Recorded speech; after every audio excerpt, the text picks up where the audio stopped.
ఇలాంటి మరెన్నో వీడియోలు చూడడానికి like, share, subscribe and comment. ఈరోజు ఈ వీడియోలో 2025 సంవత్సరంలో నిర్జల ఏకాదశి ప్రారంభము మరియు ముగింపు తేదీల గురించి, ఉపవాస విరమణ ఏ రోజున చేయాలి, వ్రత కథ గురించి తెలుసుకుందాము. 2025 సంవత్సరంలో అత్యంత పవిత్రమైన హిందూ పండుగల్లో ఒకటైన నిర్జల ఏకాదశి జూన్ 6వ తేదీ 2025 శుక్రవారం రోజున వచ్చింది. నిర్జల ఏకాదశి గత పాపాలను కడిగివేస్తుందని, శ్రేయస్సును తెస్తుందని మరియు జనన మరణ చక్రం నుండి విముక్తికి, మోక్షాన్ని కూడా మార్గం సుగమనం చేస్తుందని నమ్ముతారు. నిర్జల అనే పదానికి అక్షరాల నీరు లేకుండా అని అర్థం. చాలా ఏకాదశి ఉపవాసాలు ఏదో ఒక రకమైన జీవనోపాధిని అనుమతిస్తాయి. పండ్లు, పాలు లేదా కనీసం నీరు. నిర్జల ఏకాదశి ప్రత్యేకమైనది ఎందుకంటే అది పూర్తి 24 గంటలు ఆహారము, నీరు లేకుండా పూర్తి ఉపవాసము ఉండడము. ఈ ఉపవాసము సాధారణంగా జ్యేష్ఠ మాసంలోని శుక్లపక్ష సమయంలో వస్తుంది. ఈ ఉపవాసాన్ని నిజాయితీగా ఆచరించడం వల్ల సంవత్సరంలోని 24 ఏకాదశులను ఆచరించినంత పుణ్యము లభిస్తుందని నమ్మకము. అందుకే నిర్జల ఏకాదశిని ఏకాదశుల రాజు అని కూడా పిలుస్తారు. 2025 సంవత్సరంలో నిర్జల ఏకాదశి 6వ తేదీన వచ్చి 7వ తేదీ వరకు ఉంటుంది. శ్రీ విశ్వావసు నామ సంవత్సరము, జ్యేష్ఠ మాసము, గ్రీష్మ ఋతువు, ఉత్తరాయణము. ఏకాదశి తిథి ప్రారంభము 6వ తేదీ జూన్ 2025 శుక్రవారం తెల్లవారుజామున 2:15 ప్రారంభమై 7వ తేదీ జూన్ 2025 శనివారం ఉదయం 4:47 ఏకాదశి తిథి ముగుస్తుంది. పారణ సమయము 7వ తేదీ జూన్ 2025 శనివారం మధ్యాహ్నము 1:46 నుండి సాయంత్రము 4:26 వరకు. ఈ రోజున ఏ శుభముహూర్తాలు వస్తున్నాయో తెలుసుకుందాము. ఈరోజు బ్రహ్మ ముహూర్తము ఉదయం 4:02 నుంచి 4:42 వరకు.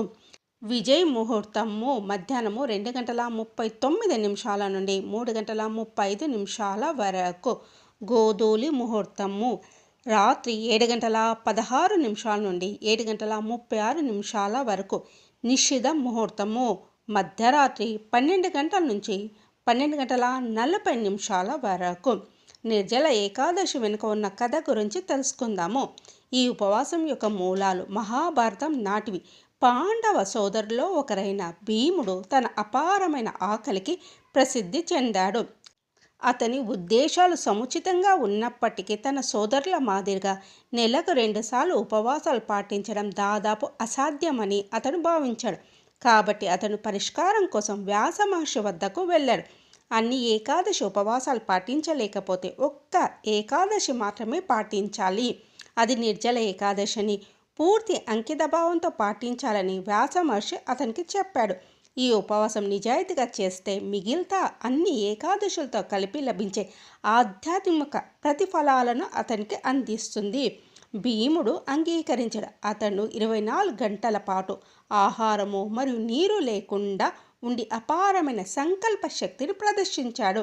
అతని భక్తికి సంతోషించిన విష్ణువు అతన్ని ఆశీర్వదించాడు. అప్పటి నుండి నిర్జల ఏకాదశిని భీమసేన ఏకాదశి అని కూడా పిలుస్తారు.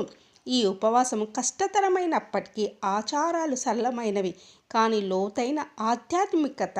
చాలామంది భక్తులు దీన్ని పాటిస్తారు. బ్రహ్మముహూర్తంలో ఉదయాన్నే నిద్రలేచి స్నానం చేయాలి. కొంతమంది భక్తులు పవిత్ర నదుల్లో కూడా స్నానం చేస్తారు. ఇంట్లో విష్ణువుకు శుభ్రమైన పూజా వేదికను ఏర్పాటు చేసి పువ్వులు, తులసి ఆకులతో అలంకరించి నేతి దీపం వెలిగించాలి. కాలానుగుణంగా వచ్చే పండ్లు, పసుపు రంగు స్వీట్లు, పాలు మరియు ధూపం దేవునికి సమర్పించాలి. ఓం నమో భగవతే వాసుదేవాయ వంటి మంత్రాలను జపించాలి. విష్ణు సహస్రనామాన్ని చదవాలి.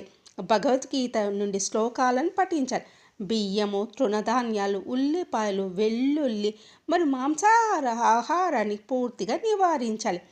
ఆదర్శంగా అన్ని ఆహారము మరియు నీటిని నివారించాలి. కానీ అలా చేయలేని వారు పండ్లు లేదా ద్రవాలతో మాత్రమే సరళీకృత ఉపవాసం పాటించవచ్చును. మీ ఆలోచనలు మరియు చర్యలను స్వచ్ఛంగా ఉంచుకోవాలి. కోపం, అబద్ధము, ప్రతికూలతను నివారించాలి. బాహ్య క్రమశిక్షణతో పాటు అంతర్గత శుభ్రత మీద కూడా దృష్టి పెట్టాలి.